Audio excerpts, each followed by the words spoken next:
एक टेंट का खर्च कितना होता है? एक दिन का माइक, लाइट, पानी, पोस्टर, हजारों लोगों के आने जाने का खर्च लाखों में होता है। और जब आंदोलन 20 दिन से ज्यादा चले तो खर्च करोड़ों में भी जाता है। तो यहाँ पे एक सवाल तो बनता है।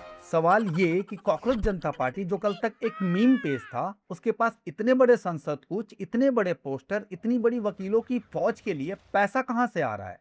सीजेपी कहता है क्राउड फंडिंग है, जनता दे रही है। ठीक है, तो हिसाब कहाँ है? किसी भी बड़े आंदोलन का सबसे बड़ा सबूत उसका ऑडिट होता है। अगर पैसा जनता का है तो जनता को हिसाब दो, और अगर हिसाब नहीं है तो फिर ये जनता का आंदोलन है या किसी और का प्रोजेक्ट। दूसरा सवाल, चेहरे देखो। जंतर मंतर पर जो लोग मन संभाल रहे हैं उनमें से कई चेहरे आपने पहले भी देखे हैं। कभी साइन बाग में, कभी जेएनयू के गेट पर, कभी डीयू के उस प्रोटेस्ट में जिसे एंटी इंडिया नारे के लिए बंद किया गया था।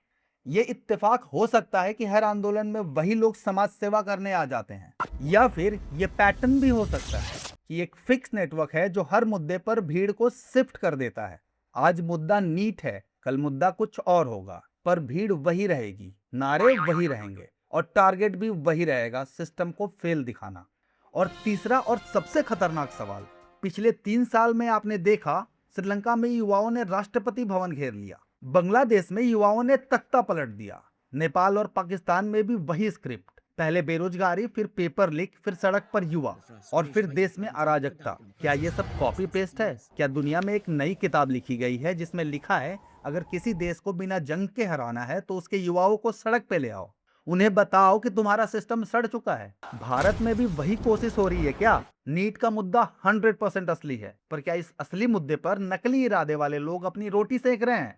देखो, मैं ये नहीं कह रहा कि सीजेपी गलत है, मैं ये भी नहीं कह रहा कि सोनम वांगचुक गलत है। मैं सिर्फ इतना कह रहा हूं कि इस देश में हर आंदोलन के पीछे दो कहानियां चलती हैं। एक कहानी जो आपको दिखाई जाती है, और दूसरी कहानी जो पर्दे के पीछे लिखी जाती है। यहाँ पे पहली कहानी शिक्षा सुधार है, पर दूसरी कहानी क्या है यह आपको खोजना है। इसलिए मैं आपसे पूछता हूं, क्या सीजेपी को अपनी फंडिंग का सोर्स पब्लिक करना चाहिए, हाँ या ना?